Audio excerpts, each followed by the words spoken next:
साथियों नमस्कार, स्वागत है आपका। साथियों पिछली कक्षा में हमने नाटक के तत्वों पर विस्तार से चर्चा की थी।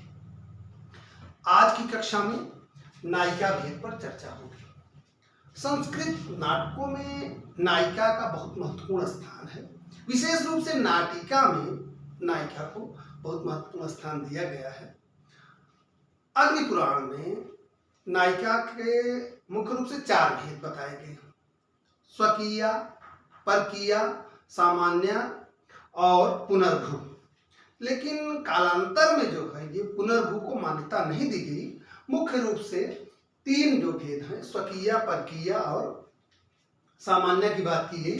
तो आइए उनकी चर्चा करते हैं। हम एक चार्ट के माध्यम से इस तरह देखते हैं तो इसके उपभेदों पर चर्चा करना आसान होगा।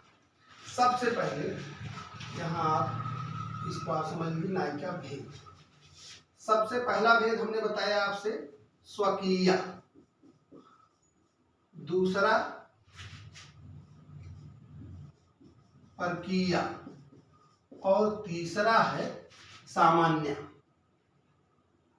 ठीक, ये मुख्य रूप से, जैसा मैंने कहा कि एक और भेद अभिप्राय था पुनर्भू, लेकिन बाद में उसको मान्यता नहीं प्रदान की गई। तो मुख्य रूप से यह 3 भेद ही नायिका के माने गए।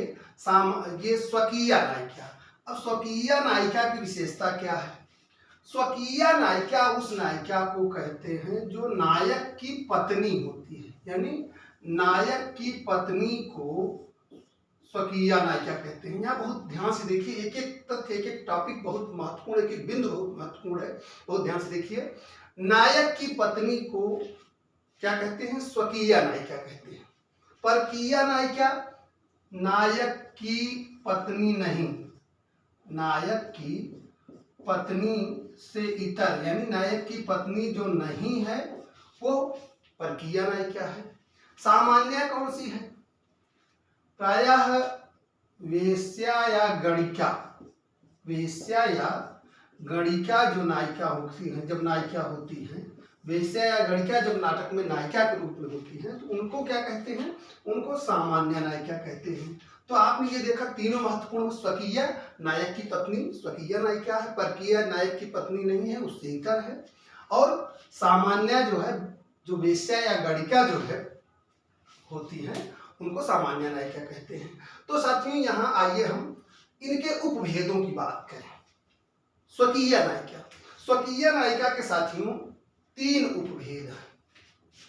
तीनों उपभेदों पर चलिए हम चर्चा कर लेते हैं। पहला जो है, पहला उपभेद है वो है मुग्धा। ये बहुत साहित्य में प्रचलित शब्द है, मुग्धा, है ना।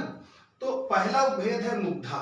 मुग्धा नायिका की विशेषता क्या है? मुग्धा नायिका की विशेषता यह है कि यह प्रेम कलाओं से अज्ञात होती है, प्रेम कलाओं से अज्ञात होती है।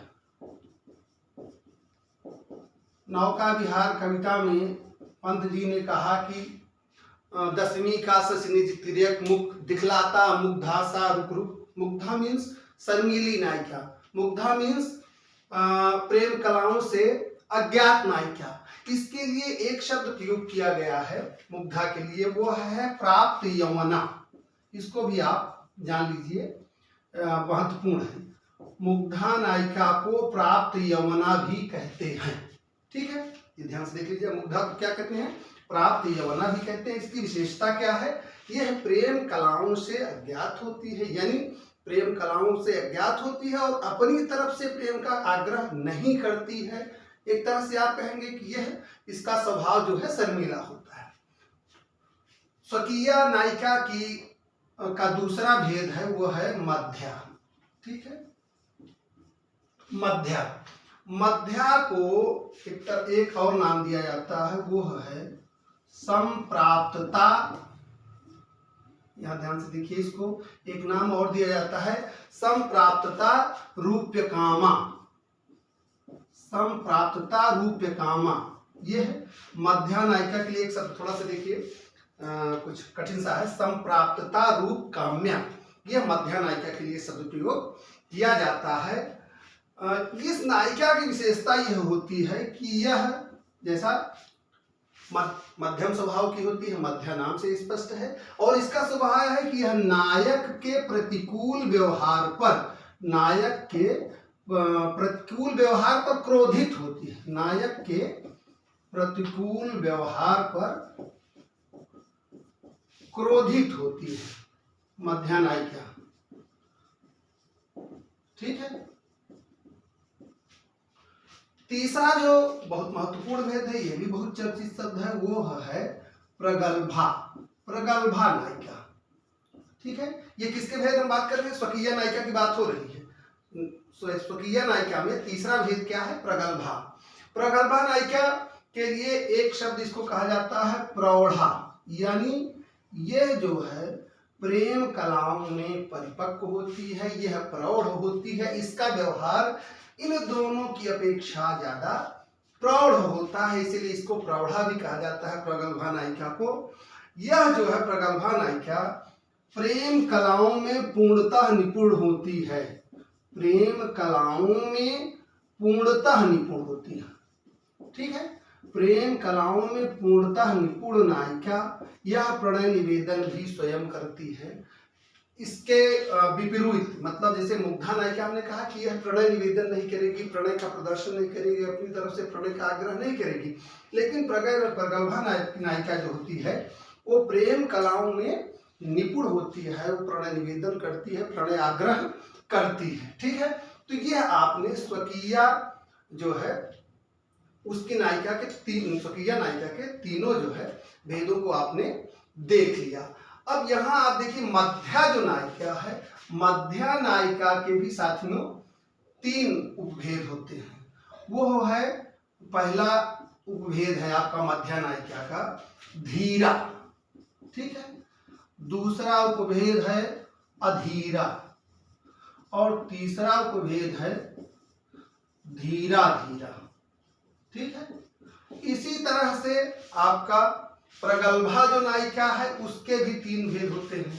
प्रगल्भा नायिका के यही तीन भेद हैं, इसके भी तीन भेद होते हैं, धीरा, अधीरा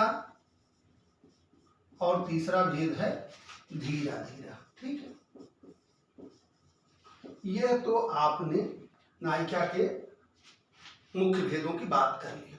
इसके बाद तमाम आधारों पर साथियों नायिका के भेद किए गए, अवस्था के आधार पर, जाति के आधार पर, दशा के आधार पर नायिका के बहुत भेदों पर चर्चा हुई है।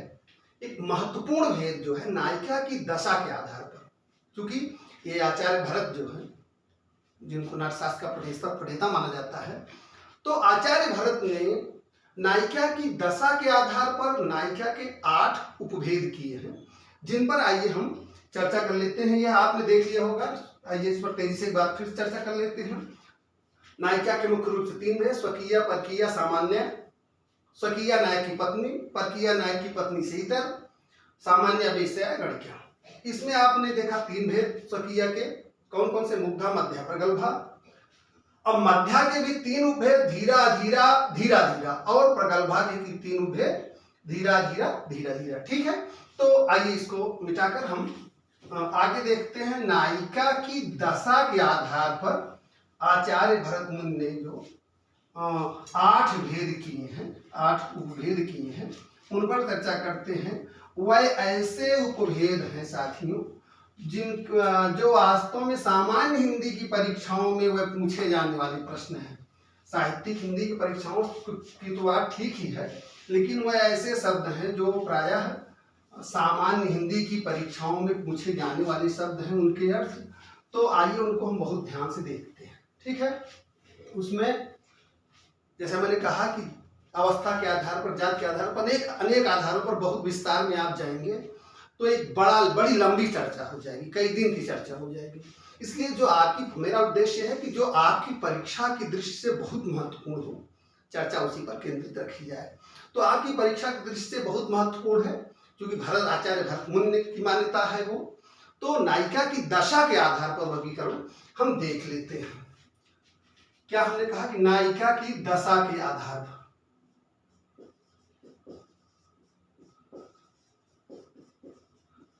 दशा के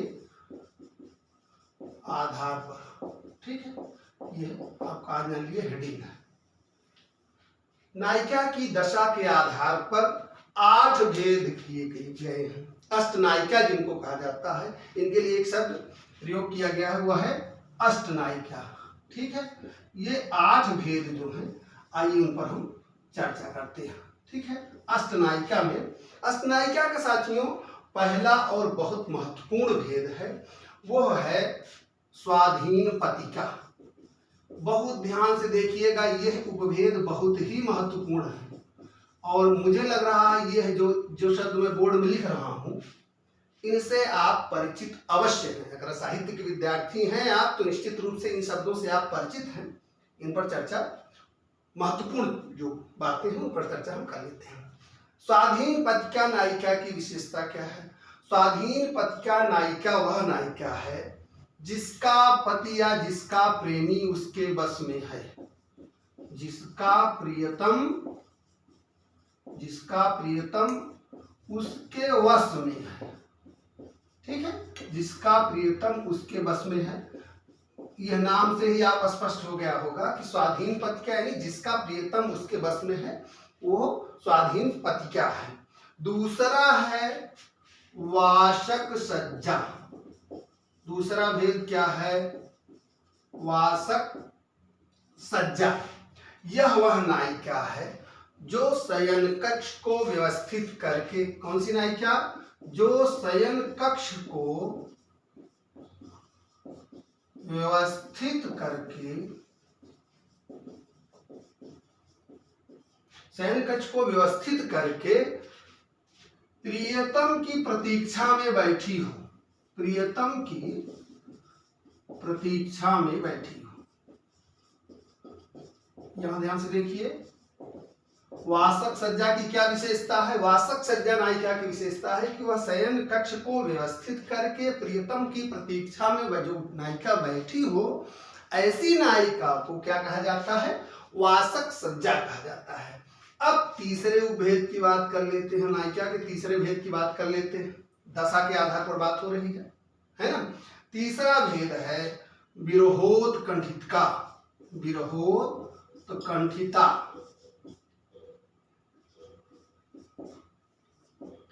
यहां आप इस शब्द से आपको स्पष्ट हो गया कि यह कैसी नायिका होगी। विरहोत्कंठिता, ठीक है ना।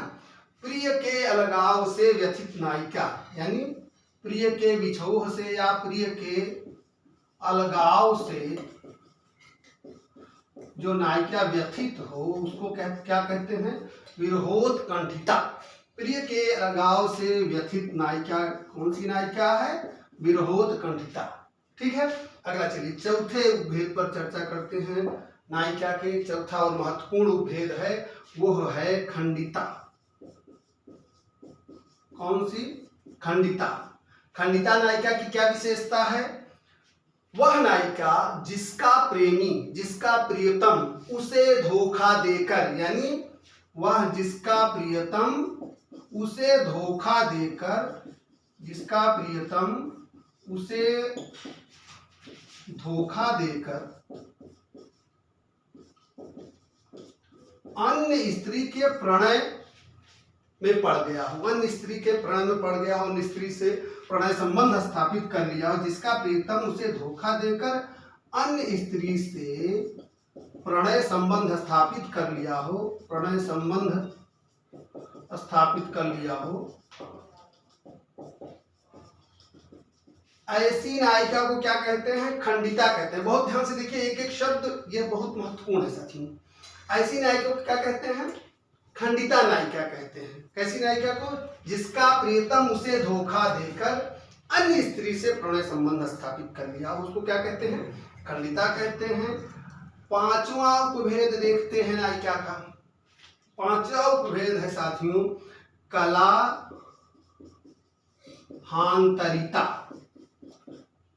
ये थोड़ा सा अटपटा सा शब्द है, लेकिन देख लीजिए, इसको ध्यान से देख लीजिए। कलाहांतरिता, ऐसी नायिका जो क्रोधवश अपने नायक को, अपने प्रीतम को अपने से दूर कर देती है। क्रोधवश अपने नायक को या अपने प्रियतम को अपने से दूर कर देती है, उसके बाद पश्चाताप करती है। इसको भी थोड़ा सा लिख लिया जाए तो आपके लिए ठीक रहेगा। क्रोधवश, क्रोध में नायक को अपने से दूर करने के पश्चात के बाद पश्चाताप करने वाली नायिका। ठीक है, नायक को क्रोधवश अपने से दूर करने के बाद पश्चाताप करने वाली नायिका को क्या कहते हैं? कलहांतरिता। ठीक है, चलिए छठवां भेद देखते हैं। महत्वपूर्ण भेद छठा, वो है विप्रलब्धा। विप्रलब्धा। ठीक है, एक एक भेद साथियों बहुत ध्यान से देख लीजिए, सभी आपकी परीक्षा की दृष्टि से बहुत महत्वपूर्ण है। विप्रलब्धा नायिका किसको कहते हैं? वह नायिका जिसका प्रियतम उसे प्रणय के लिए, उसे प्रेम के लिए संकेत स्थल पर वचन देकर भी न आए, उसको क्या कहते हैं? विप्रलब्धा कहते हैं। ऐसी नायिका, यहां चलिए इसको लिखते हैं, वह नायिका जिसका प्रिय, यहां महत्वपूर्ण है, प्रणय स्थल पर आने का संकेत देकर न आए, और न आने पर के बाद उसकी जो दशा हो, यानी वह नायिका जिसका प्रिय प्रणय स्थल पर आने का संकेत देने के बाद न आए, और उसके न आने के कारण वो क्या हो? उसके न आने के कारण वो दुखी हो। क्या हो? दुखी हो। उस अवस्था, उस दशा वाली नायिका को, उस दशा वाली नायिका को क्या कहते हैं? विप्रलब्धा नायिका कहते हैं। ठीक है, चलिए अगला सातवां भेद देखते हैं। सातवां भेद है प्रोषित पतिका। प्रोषित पतिका, बहुत ध्यान से देखिए, यह शब्द जो मैं कह रहा था सामान्य हिंदी की परीक्षाओं में भी पूछे जाते हैं। प्रोषित पतिका नायिका की विशेषता क्या है? प्रोषित पतिका नायिका वह नायिका है जो अपने प्रियतम के, जो प्रियतम के विदेश जाने से, जो प्रियतम के विदेश जाने से दुखी हो, अपने प्रियतम के विदेश चले जाने से दुखी नायिका को क्या कहा जाता है? पति या प्रीतम। जहां आप प्रीतम से पति का भी आशय ले सकते हैं। प्रियतम या पति के विदेश चले जाने से दुखी नायिका को क्या कहते हैं? प्रोषित पतिका कहते हैं। एक एक शब्द बहुत ध्यान से देखिए, बहुत महत्वपूर्ण है ये। और अंतिम भेद देखिए, वो है अभिसारिका। क्या है? वह है अभिसारिका। अभिसारिका नायिका इन सबसे एकदम भिन्न है। अभिसारिका नायिका अपने प्रियतम, अपने पति, अपने प्रिय से मिलने के लिए, अपने प्रियतम से मिलने के लिए समस्त बाधाओं को पार करने के लिए तैयार रहती है। ठीक है ना? और उसकी एक विशेषता यह है कि निश्चित समय और स्थान पर समस्त बाधाओं को पार कर पहुंचने के लिए उद्यत रहती है, तैयार रहती है। ठीक है, एक तरह से प्रेमातुर। ठीक है ना? निश्चित समय व स्थान पर प्रियतम से मिलने के लिए, प्रीतम से मिलने के लिए आतुर। ठीक है, निश्चित समय और स्थान पर प्रियतम से मिलने के लिए जो आतुर नायिका है उसको कहते हैं अभिसारिका। ठीक है साथियों, तो यहाँ नायिका की दशा के आधार पर आपने अष्ट नायिका के 8 भेदों को देख लिया, उनकी विशेषताओं को आपने जान लिया। अभिसारिका नायिका की विशेषता मतलब एक तरह से वो क्या है? वो प्रगल्भा की तरह है। वह प्रणय हेतु निश्चित समय और स्थान पर प्रीतम से मिलने के लिए जाने के लिए आतुर है। ठीक है, तो यह आपने 8 महत्वपूर्ण भेद देख लिए। अब कुछ 2-3 बहुत महत्वपूर्ण बातें और हैं, महत्वपूर्ण बिंदु हैं जो परीक्षा की दृष्टि से आपके लिए बहुत ही काम के हैं। तो चलिए उन पर भी चर्चा कर लेते हैं, उसके बाद आज की क्लास समाप्त होगी। 2-3 महत्वपूर्ण बिंदु हैं, उन पर चर्चा कर लेते हैं। ठीक है, नायिका भेद के संदर्भ में पहला एक जो महत्वपूर्ण बिंदु है वो है उच्च कुल में जो राजा की जो पटरानियां होती थी उनके बारे में चलिए बात करते हैं। 2-3 महत्वपूर्ण बिंदु है। जो उच्च कुलीन यानी उच्च कुल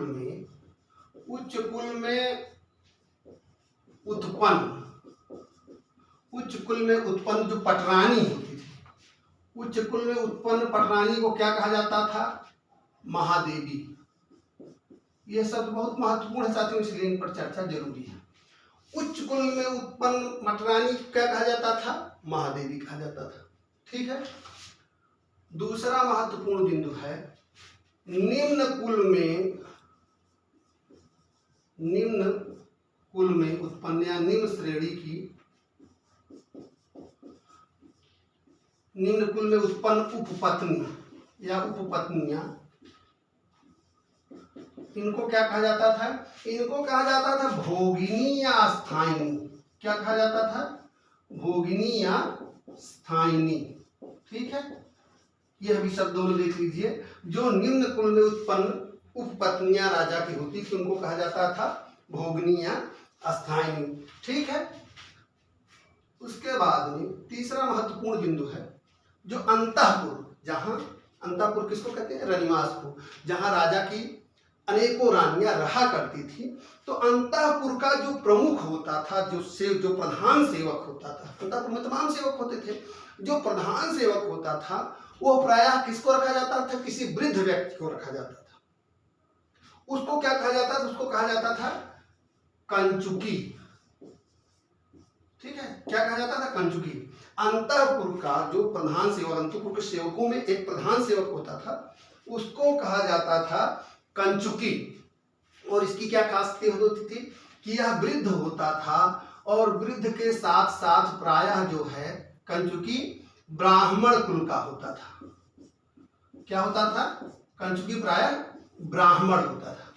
ठीक है, तो साथियों नायिका भेद से संबंधित जो आपकी परीक्षा की दृष्टि से बहुत उपयोगी तथ्य हो सकते थे, आज की कक्षा में उन पर चर्चा हो गई है। अगली कक्षा में नायक के भेद, नाटक की वृत्तियों, अभी जो 2-3 और महत्वपूर्ण प्रकरण हैं उन पर चर्चा होगी। उसके बाद हिंदी नाटकों के विकास पर हम जुड़ेंगे। फिर तेजी से कुछ क्लासेज में हिंदी नाटक को खत्म कर देंगे, क्योंकि जून माह में परीक्षा आपकी यूजीसी नेट की संभावित है। उसके पहले कोशिश करेंगे कि हम आपको महत्वपूर्ण सामग्री, महत्वपूर्ण प्रैक्टिस उपलब्ध करा सकें। तो आज के लिए इतना ही, मिलते हैं अगले वीडियो में नायक के भेद एवं नाट्य वृत्तियों के साथ। तब तक के लिए धन्यवाद, नमस्कार।